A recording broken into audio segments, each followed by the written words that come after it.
Glória a Deus. Mais uma vez estamos na Igreja Evangélica Cristo Vivo, prestando um culto de sacrifício vivo ao nosso Jesus. Nós estamos numa série de pregação cujo título é Reinando em Vida com Cristo. Nós vamos hoje falar parte 3 deste assunto. E o texto encontra-se em Romanos 5, versículo 17. Enquanto você abre sua Bíblia, eu quero mais uma vez agradecer a Deus pelas ovelhas que Ele me deu para pastorear, com a responsabilidade de ensiná-las a crescer na graça e no conhecimento de nosso Senhor Jesus Cristo e a viver por fé. Quero estender esse agradecimento aos internautas que nos assistem através de arquivo no nosso site www.cristoviveflorianópolis.com.br, aos visitantes que nos honram com sua presença e dizer-lhes: vocês também são as ovelhas conectadas e as que Ele mesmo trouxe a este ministério para serem pastoreadas por nós. A Deus toda a honra e toda a glória pela sua vida, em nome de Jesus. Agora sim, vamos a Romanos 5, versículo 17. O que diz a palavra? Se pela ofensa de um e por meio de um só reinou a morte, muito mais os que recebem a abundância da graça e o dom da justiça reinarão em vida por meio de um só, a saber, Jesus Cristo. Que esta palavra abençoe os nossos corações. É preciso que grande parte do povo de Deus tenha conhecimento da soberania de Deus e vivência na sua palavra. Oremos ao Senhor. Senhor Jesus Cristo, soberano Deus, Rei de reis, Senhor de senhores, nós, Pai, te damos honras, te damos glória e majestade. Tu és o Deus que confiamos nossas batalhas, porque sabemos, meu Pai, que o Senhor nunca perdeu uma de nossas batalhas. Pai, neste momento eu levo meu pensamento cativo à tua obediência, Pai. Que seja o Senhor a falar através dos meus lábios, Pai. Que minhas cordas vocais sejam anúncios para este ministério, Pai. Pai, peço também entendimento aos internautas que estão nos vindo. Oh, meu Pai, eles estão ligados à Igreja Evangélica Cristo Vivo. Esta é a nossa missão, de pregar, de ensinar, de instar, de dar esclarecimento da graça de Deus àqueles que são eleitos. Sim, porque nós não vivemos pela lei, nós vivemos pela graça, Pai. E a tua palavra diz que o justo vive por fé. E é esta fé que nós cremos, Pai, que ao colocarmos esta palavra no altar, ela vá e reproduza a 30, a 60, a 100 por um da semente, Pai. Oh, meu Pai, usa-me conforme a tua vontade, para que possamos explicar como reinar em vida com Cristo Jesus. É o que eu te peço, em nome de Jesus, para a tua honra e para a tua glória, e que todos digam amém e amém. Glória a Deus. Meus amados irmãos, meus filhos na fé, pedras que vivem.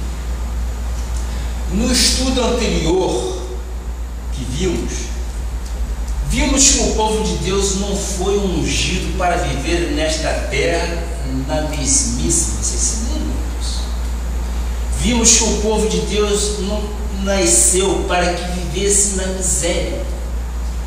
Vimos que o povo de Deus não nasceu para que vivesse doente ou debaixo de tradições e costumes, mas foi ungido para viver no poder do Espírito Santo e na força da palavra de Deus, reinando em vida conforme o caráter de Deus que nós tanto falamos já há 2 semanas. Nós sabemos que muitos cristãos passam por dificuldades por causa da indisciplina, por causa da falta de compromisso com Deus, da frieza espiritual, da carnalidade, por não ajustarem suas vidas à luz da Escritura Sagrada. O ministério que Cristo vive é defensor do conhecimento doutrinário, sim, aliado à vivência do conhecimento e à prática da piedade, do quebrantamento, da humildade, sem emocionalismo e promessas fáceis. Nosso ministério não promete coisas vãs. O nosso ministério promete aquilo que o Senhor Jesus Cristo nos prometeu, que nós somos cabeça e não somos cauda. Nós nascemos para reinar, nós nascemos para dominar, nós temos domínio sobre tudo. Isso são bênçãos que Deus nos deixou. Somos um povo levado por Deus para ser luz nessa terra, divulgando a palavra de Deus que liberta, que nos dá total liberdade no Espírito. Ela nos ensina, ela educa o homem a viver segundo o caráter de Deus. Vamos ver em 2 Timóteo 3, versículos 16 e 17, o que diz a Escritura. Toda a Escritura é inspirada por Deus e útil para o ensino, para a repreensão, para a correção, para a educação na justiça. O apóstolo Paulo, quando escreveu a Timóteo, ele está recomendando que a palavra de Deus é útil. E a palavra de Deus nos é útil em todo momento de nossa vida. E eu, quando disse que na adversidade nós temos que saber como lidar, nós temos que ter um equilíbrio para que possamos lidar com a adversidade, é essa utilidade que o ensino da palavra nos dá. Como ela pode nos ensinar, pode nos repreender, pode nos corrigir, mas a função principalmente da palavra é de treinamento, de educação na justiça.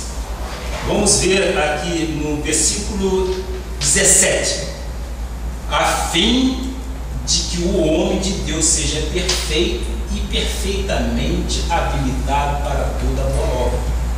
Ora, se Deus nos recomenda que nós estejamos habilitados para o ensino, Ele nos dá também o respaldo de que nós sejamos perfeitos e habilitados para toda boa obra. Nós temos que ter não só um entendimento, nós temos que ter um treinamento para lidarmos com toda e qualquer situação. Vimos também no estudo anterior que não adianta só estar informado e ter conhecimento bíblico. Nós temos que estar preparados, treinados e formados na prática da palavra de Deus, para que passemos pelas experiências da vida reinando. Nós não podemos, nas adversidades, nas dificuldades, andarmos de cabeças baixas. Não. Nós temos que saber reinar em vida. Nós temos que ter experiência da vida e temos que ter um ponto de equilíbrio para que possamos superar as dificuldades. A própria palavra diz: no mundo tereis aflições, mas tende bom ânimo. Eu, Jesus, venci o mundo. E isto nós temos que ter isso no nosso coração. Nós temos que saber que nós somos carne, mas somos muito mais espírito de carne. E nós subjugamos as nossas carnes para que o nosso espírito, o Espírito de Deus, domine sobre aquilo que está sendo colocado. As adversidades, meus amados, são muitas. As adversidades são grandes. Mas nós entendemos que o nosso Senhor Jesus Cristo, Ele é verdadeiramente o pastor que cuida de suas ovelhas. A primeira coisa que reflete na vida de quem foi verdadeiramente regenerado por Deus é o fruto do Espírito Santo que se manifesta de acordo com o caráter de Deus, o qual vai sendo formado na vida da pessoa, que é a integridade, que nós já vimos, a lealdade, a honestidade, a perseverança. Como já vimos, o natural vem antes do espiritual. E se formos fiéis na vida natural, a bênção do Senhor será manifestada na nossa vida e teremos a revelação na vida espiritual. Davi, nós falamos muito no domingo passado, foi um exemplo de fidelidade. Por isso, foi escolhido por Deus para ser rei de Israel, substituindo Saul. Vocês viram provavelmente aquela série que foi passada na TV, que foi muito instrutivo, que nós tivemos o conhecimento personalizado através de Davi naquela série. Então diz lá em 1 Samuel 16, versículo 11 e 12. Perguntou Samuel a Jessé: acabaram-se os teus filhos? Ele respondeu: ainda falta um mais moço, que está apacentando as ovelhas.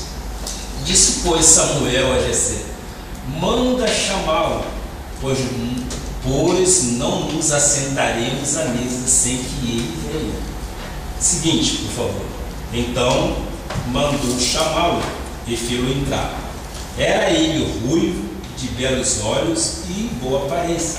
Disse o Senhor: levanta-te e unge-o, pois este é ele.